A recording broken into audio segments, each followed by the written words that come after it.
Pakistan, Saudi अरब और तुर्की ने मुआहदा क्यों किया? क्या इस्लामिक नेटो बन चुकी है? इस मुआहदे का फायदा किस किस मुल्क को होगा? मुआज़िज़ दोस्तों, अमेरिका की कई दहाइयों पुरानी खलीजी हिकमत अमली एक ऐसे मोड़ पर आ खड़ी हुई है जहां बहुत से सवालात जन्म ले रहे हैं। आज अगर आप मशरिक़ वुस्ता के नक्शे को चंद माह पहले के नक्शे से मिलाकर देखें तो महसूस होगा कि बहुत कुछ बदलता हुआ नजर आ रहा है। एक जमाना था जब खलीजी ममालिक की सलामती का सबसे बड़ा सहारा अमेरिका को समझा जाता था। तेल निकलता था, डॉलर में फरोख्त होता था, अरबों डॉलर दोबारा अमेरिकी मईशत में चले जाते थे और बदले में अमेरिका फौजी तहफ़्फ़ुज़, जदीद हथियार और अपने फौजी अड्डे फराहम करता था।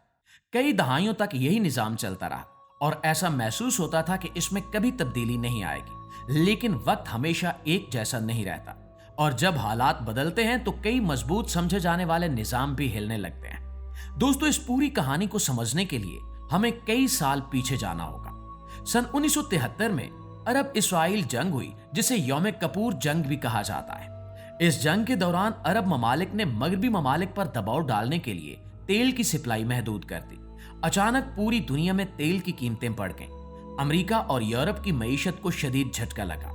इस बहरान ने वाशिंगटन को सोचने पर मजबूर किया कि अगर आइंदा भी ऐसा हुआ तो इसके नतायज बहुत खतरनाक होंगे। इसी पस मंजर में 1974 में अमेरिका और सऊदी अरब के दरमियान एक अहम मुआहदा सामने आया, जिसे बाद में पेट्रो डॉलर का निजाम कहा गया। इस मुआहदे में यह तय पाया कि सऊदी अरब अपना तेल अमेरिकी डॉलर में फरोख्त करेगा, जबकि अमेरिका इसकी सलामती की जमानत देगा। इसके बाद खलीज के दूसरे ममालिक भी इसी निजाम का हिस्सा बनते गए। मुत्तहिदा अरब अमारात, कुवैत, कतर, बहरीन और ओमान ने भी बैनुल अक़वामी तिजारत के लिए अमेरिकी डॉलर को इख्तियार कर लिया।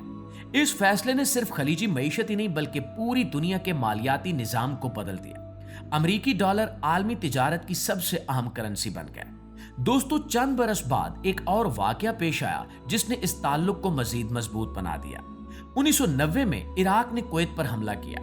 उस हमले ने खलीजी ममालिक को खौफ में मुब्तला कर दिया। अमेरिका ने अपने इत्तेहादियों के साथ मिलकर फौजी कार्रवाई की और चंद हफ्तों में इराकी अफवाज को कुवैत से निकाल दिया। जंग खत्म हो गई, लेकिन अमेरिकी फौज वापस नहीं गई। उसके बाद कतर में बड़ा फिजाई अड्डा कायम हुआ। बहरीन में अमेरिकी बहरी बेड़ा मुस्तकिल मौजूद हो गया। कुवैत और मुत्तहिदा अरब अमारात में भी जदीद फौजी अड्डे बन गए। यूं खलीज की सलामती का पूरा निजाम वाशिंगटन के हाथ में आ गया। कई दहाइयों तक यह निजाम बगैर किसी बड़ी तब्दीली के चलता रहा। खलीजी ममालिक जदीद हथियार खरीदते रहे, अमेरिका अपनी मौजूदगी बढ़ाता रहा और दुनिया यही समझती रही कि यही मुस्तकबिल है। लेकिन फिर दुनिया में एक नई ताकत तेजी से उभरने लगी और ये ताकत थी चाइना। नाज़रीन, चाइना ने अपनी मईशत को इतना मजबूत बना लिया कि वो दुनिया की बड़ी सनती ताकत बन गया। आहिस्ता आहिस्ता मशरिक़ वुस्ता के ममालिक ने भी चीन के साथ तिजारत बढ़ाना शुरू कर दी। चाइना अरब ममालिक से निकलने वाले खाम तेल का सबसे बड़ा खरीदार बनता गया और इसके साथ साथ एक नई सोच भी सामने आने लगी कि आलमी निजाम सिर्फ एक ताकत के गिर्द नहीं घूम सकता। इसी दौरान ब्रिक्स जैसे इत्तेहाद ने भी दुनिया में एक नई बहस छेड़ दी। ब्राजील, रूस, भारत, चीन और जनूबी अफ्रीका पर मुश्तमिल इस ग्रुप ने मुतबादिल मालियाती निजाम की बात की। बाद में मजीद ममालिक भी इसकी तरफ मुतवज्जे होने लगे। खलीजी ममालिक ने भी इसमें दिलचस्पी दिखाई और यह तासुर मजबूत होने लगा कि मुस्तकबिल में तिजारत सिर्फ अमेरिकी डॉलर तक महदूद नहीं रहेगी। इसी अरसे में ये खबरें भी सामने आई कि पुराना पेट्रो डॉलर निजाम अपनी साबिका शक्ल में बरकरार नहीं रहा। सऊदी अरब ने मुख्तलिफ करेंसियों में तिजारत के इम्कानात पर गौर शुरू कर दिया। इससे आलमी मालियाती निजाम के बारे में एक नई बहस पैदा हुई। अगरचे डॉलर अब भी आलमी तिजारत में अहम किरदार अदा करता है, लेकिन कई ममालिक अब मुतबादिल रास्ते तलाश कर रहे हैं। नाज़रीन गिरामी, फिर मशरिक़ वुस्ता में कशीदगी का एक नया दौर शुरू हुआ। ईरान और अमेरिका के दरमियान ताल्लुकात मजीद खराब हुए। मुख्तलिफ हमलों और जवाबी कार्रवाइयों ने पूरे खित्ते को बेचैनी में मुब्तला कर दिया। आबनाए हुर्मज़ जैसे अहम समुद्री रास्ते बंद हुए। तेल की सप्लाई, बंदरगाहें, तवानाई के मंसूबे और अहम तनसीबात सब खतरे की जद में आ गए। इस मौके पर अरब ममालिक ने महसूस किया कि अगर खित्ते में बड़ी जंग छिड़ गई तो नुकसान सबको होगा, चाहे वो जंग किसी ने भी शुरू की हो।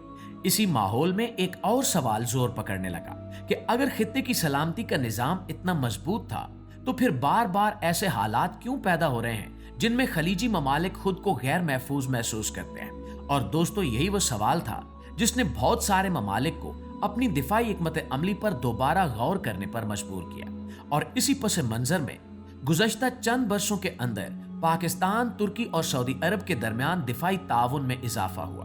तीनों ममालिक मुख्तलिफ शोबों में एक दूसरे के साथ काम करते रहे। मुश्तरका फौजी मशकें, दिफाई तरबियत, इंटेलिजेंस ताउन और दिफाई सनत में रवाबित पहले भी मौजूद थे। इसलिए जब इन तीनों ममालिक के दरमियान मजीद ताउन की बात सामने आती है तो दुनिया की नजरें इस तरफ जरूर उठती हैं। 2023 में चीन की सालसी से सऊदी अरब और ईरान के सिफारती ताल्लुकात बहाल हुए। ये एक बड़ा वाकया था क्योंकि पहली बार चीन ने मशरक़ वस्ता में ऐसा किरदार अदा किया जिसने पूरी दुनिया की तवज्जो हासिल कर ली। इसी दौरान पाकिस्तान और सऊदी अरब के दिफाई ताल्लुकात भी मजीद मजबूत हुए। दोनों ममालिक कई दहाइयों से फौजी तरबियत और दिफाई ताउन में एक दूसरे के साथ काम करते आ रहे हैं और 2025 में इस ताउन को मुआहदे की एक मुनज़्ज़म शक्ल दे दी गई। नाज़रीन, इसी दौरान तुर्की भी इस ताउन का अहम हिस्सा बनकर सामने आया। तुर्की सिर्फ एक मुस्लिम मुल्क नहीं है बल्कि नेटो का रुकन भी है और इसकी दिफाई सनत तेजी से तरक्की कर रही है। ड्रोन्स, जंगी गाड़ियां, बहरी जहाज और मिसाइल बनाने की सलाहियत ने इसे एक अहम फौजी ताकत बना दिया है। दूसरी तरफ पाकिस्तान के पास बड़ी फौज, दिफाई तजुर्बा, मिसाइल टेक्नोलॉजी और जौहरी सलाहियत मौजूद है, जबकि सऊदी अरब के पास मजबूत मईशत, तवानाई के वसी वसाइल और खित्ते में अहम सियासी और मजहबी हैसियत है। जब ये तीनों ममालिक एक साथ आते हैं तो एक ऐसा दिफाई ताउन सामने आता है जिसमें हर मुल्क अपनी ताकत दूसरे की जरूरत पूरी करने के लिए इस्तेमाल कर सकता है।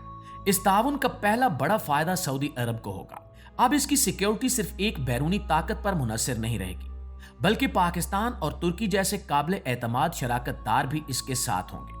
इसका मतलब अमेरिका से ताल्लुकात खत्म होना नहीं है बल्कि मुख्तलिफ ताकतों के दरमियान बेहतर तवाजुन कायम करना है। पाकिस्तान के लिए भी ये इत्तेहाद अहम है। सऊदी अरब पहले ही पाकिस्तान का बड़ा मुआशी और सिफारती शराकतदार है। अगर दिफाई ताउन मजीद बढ़ता है तो सरमायाकारी, मुश्तरका मंसूबों और दिफाई सनत में नई पेशरफ्त हो सकती है। इसके साथ साथ पाकिस्तान का किरदार सिर्फ जनूबी एशिया तक महदूद नहीं रहेगा बल्कि वो मशरक़ वस्ता की सिक्योरिटी में भी नुमाया हैसियत हासिल कर सकता है। तुर्की को भी इस ताउन से फायदा होगा। सऊदी अरब के साथ दिफाई राब्ते बढ़ने से तुर्की की दिफाई सनत के लिए नई मंडियां खुल सकती हैं। दोस्तों, अगर तुर्की अपने ड्रोन्स, बहरी निजाम और जदीद दिफाई टेक्नोलॉजी सऊदी अरब को फराहम करता है तो इसके मुआशी और सियासी दोनों फवायद हासिल होंगे। प्यारे साथियों, मुमकिन तौर पर यह ताउन सिर्फ 3 ममालिक तक महदूद नहीं रह सकता। अगर मुस्तकबिल में मिस्र या दूसरे अरब ममालिक भी इसके करीब आते हैं तो एक वसी इलाकाई दिफाई निजाम बन सकता है। बाज रिपोर्ट्स में मिस्र की मुमकिन दिलचस्पी का जिक्र भी किया गया है जिससे अंदाजा होता है कि यह ताउन आगे मजीद बढ़ सकता है। अब असल सवाल यह है कि इस इत्तेहाद में शामिल होने वाला अगला मुल्क कौन होगा। इस हवाले से आप दोस्तों की राय क्या कहती है, कमेंट सेक्शन में हमें जरूर बताइएगा। वीडियो अच्छी लगी है, आपकी मालूमात में इजाफे का बायस बनी है तो हमारी इस कोशिश को एक लाइक और एक शेयर जरूर दीजिएगा। इंशाल्लाह आपकी खिदमत में हाजिर होते हैं एक नई मालूमाती वीडियो के साथ। तब तक अपना ढेर सारा ख्याल रखिए। अल्लाह ने के बाद।